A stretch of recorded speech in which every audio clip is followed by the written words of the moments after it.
Welcome to Our Girl Relationships. On this channel, we discuss day-to-day problems people face in their lives. Let's start with the video.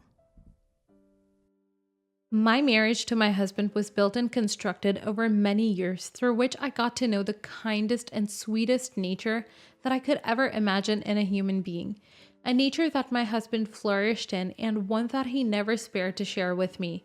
He was always so kind with his words and gestures, and would be the one to go above and beyond to do something that others might consider minute, but he would know exactly just how much I would appreciate it and perfect it to a T. He's the kind of guy that wouldn't hesitate to spend tens and maybe even hundreds of hours creating something or putting together a plan that others might think is ridiculous just to put a smile on my face or make a day that's special, such as Valentine's or our anniversary, all the more special.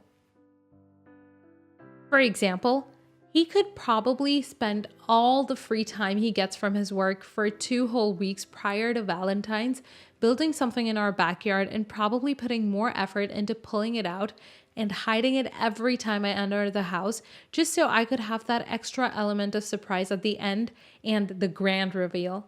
What made things all the more special is the fact that we're both online freelancers, and therefore, most of our working time is spent apart from each other, even though we're supposed to be working from home. Because of budget problems, we went to the extent of getting a library subscription and leaving the house for 8 hours or even more every single day to work more efficiently and achieve absolute productivity. In that time, he would be orchestrating another surprise while still staying up late into the night to actually do the job he was supposed to during the day. Other than the fact that he would be more than willing to spend hundreds of hours building me a perfectly crafted human-sized foil Barbie doll, or painting me something even though he's the farthest thing humanly possible from being a painter. This speaks levels on how much of an impulsive person he can be at times. He can be rudely impulsive. He's kinda known for being that guy. The guy you could call in the middle of the night to help bail you out of prison, even though you're a friend of his friend, but also the guy that wouldn't hesitate to roast your ace into non-existence with zero hesitation. I don't really know. I just think that's really kinda one of the many things I fell in love with him for, and now something that I always believed to be one of the good things that I fell in love with him for, as probably turning out to be the reason why our marriage could be in danger, and something that I'm learning to really dislike about him. As I previously mentioned, we struggled financially for a very long time because work on the internet can be very inconsistent, and even when it's consistent, it's not really something that allowed us to go on trips and vacations. That is, of course, until the pandemic hit, and life took an entirely different course, which mostly benefited people who had already developed the right set of habits and the ability to work from home and stay focused for long periods and hours in the presence of all the distractions and challenges that working from home might force one to face. The rates went up and work became a lot more available since businesses started becoming more active online and digital entities for any business became essential, which meant that not only were we getting more job opportunities, but our experience allowed us to increase our pay and so on. I'm not really going to explain to the entire premise of working on the internet, but for the sake of the story, I will tell you that the pandemic has made our financial lives a lot easier to manage. For the first time in a very long time, we found ourselves organizing and planning a trip that my husband suggested that we renew our wedding vows. Considering that we already do that once every single year, but usually it's more low budget focused and more for the sake of having quality time and making good memories. He pretty much planned everything out from start to finish, from when we were to get in our car and drive over to the airport to when we would get home, and he would have something a little bit extra to top off what could have been the perfect series of events, surprises, and good moments.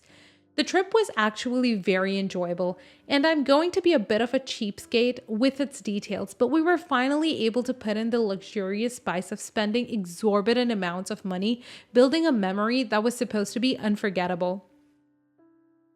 On our way home, I noticed that my husband was fidgeting in his seat quite a lot, and he was rather uneasy and unable to go through with his thoughts and conversations for long, which is very much unlike him. I chose to let it slide because when I asked him point blank what was going on and what was wrong, he refused to tell me and started getting defensive, which is usually my cue to shut up and avoid whatever problem he's hiding until he allows me to help fix it, because otherwise it just creates a sticky accusation and I wasn't about to ruin this amazing trip by granting it an absolutely horrendous closing scene. Little did I know, my husband had already taken care of ensuring that. The moment I stepped foot into my house, I noticed. Well, actually, the only thing I noticed was that I didn't recognize anything that my eyes were landing on. All the furnitures and the pieces of garnishing that I had scattered around the home I've lived in for over 7 years had been either replaced by something that was fresher and obviously newer, all that simply left a heart-wrenching empty space in which they were supposed to be. I genuinely felt like I was witnessing the funeral of someone that I love dearly because everything that was placed within my household is something that I either hand selected with my mother and sister, who were both lost to the pandemic. And if that wasn't the case, then it would be something that reminded me of fond memories or a time in which I wasn't terrified for my life, for the life of the people that I loved as I watched them die away to the stupid virus. I guess he immediately noticed that I was very displeased to unspoken extents, since I was literally speechless, emotionless, but somehow dying of an overflow of emotions all at the same time. I was visibly devastated, and I think it was the first time in my entire life in which I let my face express my dislike towards something that he had obviously put effort into doing. He had done a few impulsive, stupid things that were meant to be surprises before, but the fact that he took it upon himself to entirely renovate the home, knowing how emotionally attached I was to everything, and find within it felt like nothing short of a betrayal or a stab in the throat, and I genuinely believe my facial expression gave away exactly that. He started blabbing on about how expensive all of it was and how he had been saving up for many months and possibly over a couple of years now. And since our relationship had been growing so strong in the past few months, he assumed that it would be best if we got rid of all the things that were consuming our emotional energy and focus all of it on making our relationship even more. Granted that we are now closer than ever, and quite honestly, I stopped paying attention when he said that he thought the best course of action after realizing that our relationship is improving is to throw away everything that I consider emotionally valuable, and that which reminds me of my mother and sister that were lost to the very virus that allowed us to get closer. I couldn't even contain myself for a second, even if I tried, and I didn't. I started yelling and shouting at him to get the hell out of my house and never feel entitled to change anything about it or replace the memories of the people I clearly loved more than I loved him, because they would never do something so horrendous to purposefully take away something I considered part of my being. I expressed to him exactly how much what he had done hurt me, and I didn't spare any details regarding what I should be doing. I told him that I would be contacting a lawyer and asking to be divorced from him as soon as I can, and I'm writing this still slightly convinced that I didn't just say it in the heat of the moment, and I'm actually furious enough to the point of considering letting this marriage fall apart. I understand, and I can pretty much expect what everybody's going to think about me having such an extreme reaction to something that was probably done with good intentions, but no one is going to understand just how much all of those objects meant to me and how much my family's passing influenced me, and the fact that my husband is probably the only person closest to me with the best shot at actually understanding what happened to be the one that devalued them and threw them away is honestly why I don't think I'm in the wrong here. Not the a-hole. Although I don't think you should let things spiral to the point of getting a divorce and ending a relationship that you are clearly not willing to throw away for something stupid, but rather something that you consider the end of your world.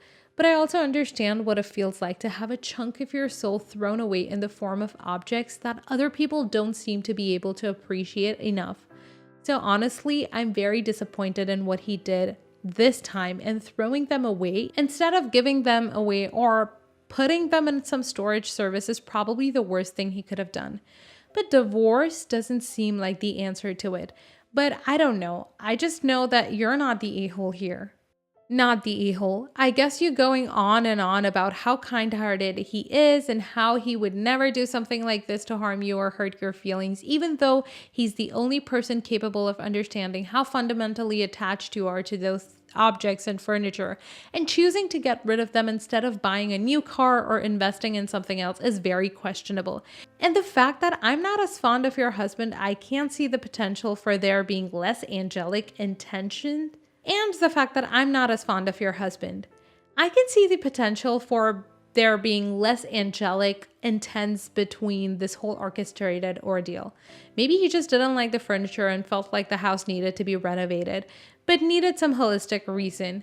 It's a backup throwing away all of them because he could have just stored them or put them away instead. He chose to get rid of them, and that kind of sounds sus to me.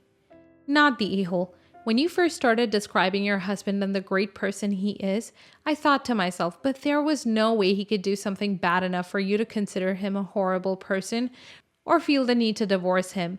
But by the end of the story, I was thinking to myself, why the hell is this woman still married to him? Honestly, he clearly didn't care about your feelings, or else he wouldn't have done something so specific, understanding just how much is going to influence you, especially if you claim to have such a strong bond and such good knowledge of each other's feelings and possible reactions to certain things. Next story. My mom, 52, and her boyfriend, 53, have been asking me for help with household chores a lot more recently. My mom's on medical leave for something dealing with her right arm, and her boyfriend is handicapped. I also live in my own apartment down the road from them. This part is important. Since I'm currently unemployed, I didn't mind helping at first.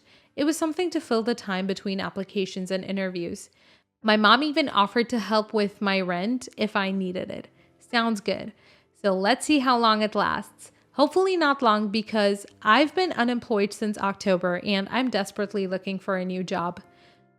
Them asking for help started mid-December.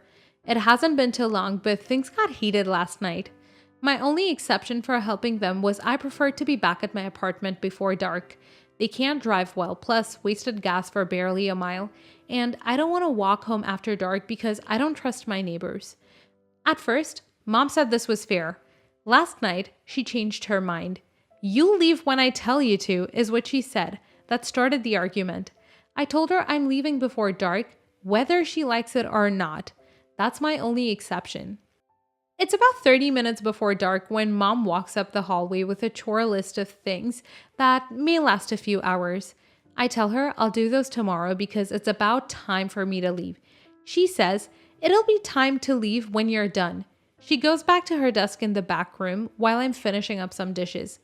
After I'm done, I tell her boyfriend I'm heading home unless he needs anything else.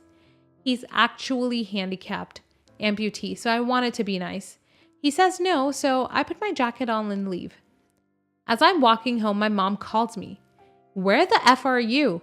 I had more stuff for you to do." I told her I'm halfway home and it's getting dark.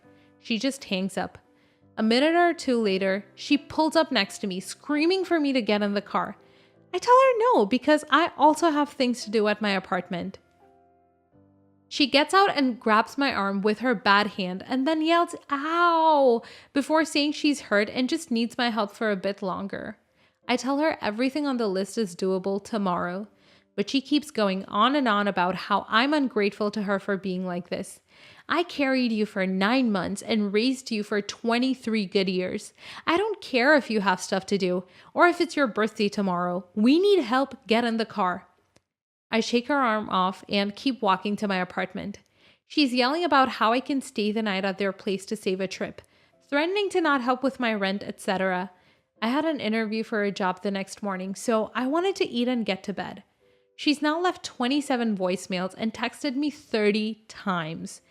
I get she needs help, but I'm not a butler. If I have stuff that's important for me, I'm doing it. She wasn't like this before getting hurt either. Am I the a-hole? Why or why not? Update 1. Thank you guys for calling attention to medication.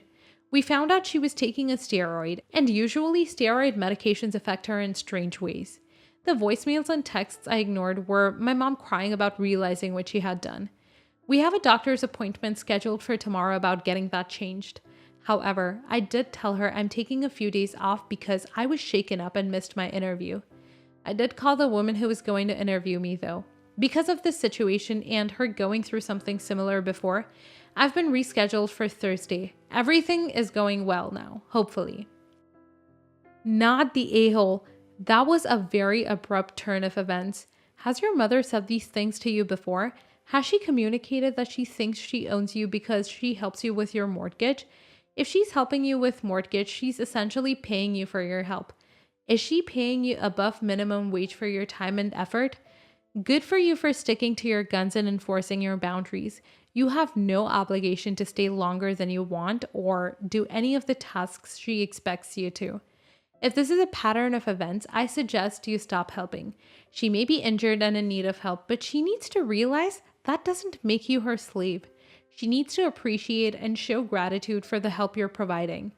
Has something happened that may have caused her to suddenly become so irrational? Your mama had a tantrum and she needs to be put into a timeout. Your boundary of wanting to walk home before dark is a perfectly reasonable one, and your offer to do the chores the next day is also perfectly reasonable. I hope you get a job soon, but you should let your mama get along without your assistance for a day or two. Maybe when you do help, she will be grateful. Her comment, "It'll be time to leave when you're done and you'll leave when I tell you to?" No, no, no. That is not the way things are done. Good for you for leaving. Not the a-hole. Not the a-hole. Your mom sounds majorly abusive. I hate it when parents come out with the line that they've carried you for 9 months. I've had this said to me a few times. As if you're continuously in debt to them? Madness.